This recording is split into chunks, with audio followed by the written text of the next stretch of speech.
I'm still thinking about the costumes in Guillermo del Toro's Frankenstein. The colors, the layers, the textures, the craftsmanship. Oh, but I felt like they were really familiar. Like I'd seen the silhouette before, and then it hit me.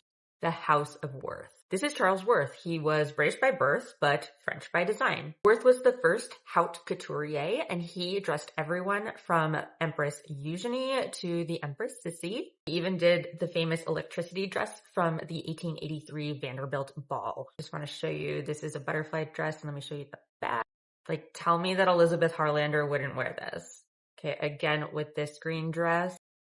This is the Worth gown. This was a shawl designed for Elizabeth, and this is a Worth coat.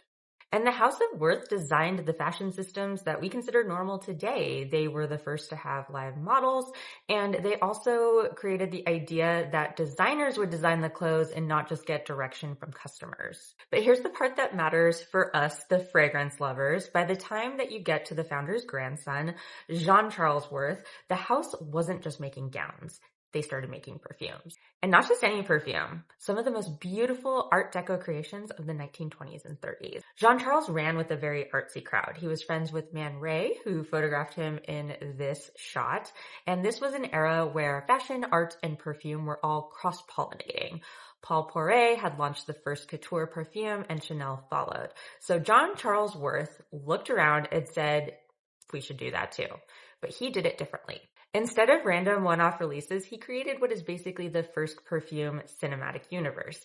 5 fragrances released over a decade, and they were all tied together by a single theme. Night giving way to morning. You had Dans la nuit, in the night, Vers la jour, just before dawn, Sans adieu, because I can't bear to say goodbye, Je reviens, I come back, and Vers toi, to you. So sorry about my French pronunciations, I'm not the best at it.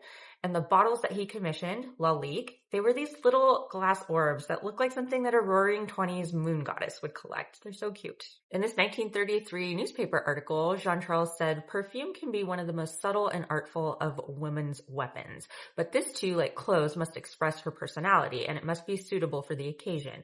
If she uses one perfume for all occasions, she is leaving half her delights unsaid. She has a different personality in the morning than in the evening, on the golf course than at the nightclub. She must keep varying the fragrances she uses so that they are always new to her and to others, but there can be one best-loved fragrance that she can repeat like a recurrent note. And a fun historical fact, Charles Frederick Worth, the founder, actually hated perfume. He thought that his clients wore too much of it. Meanwhile, his grandson built the entire scented universe.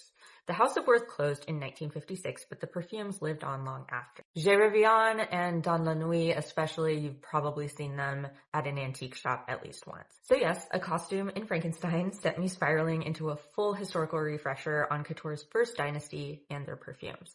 But honestly, Worth has been influencing fashion, film, and scent for over 150 years. For more historical perfume deep dives, check out the playlist below.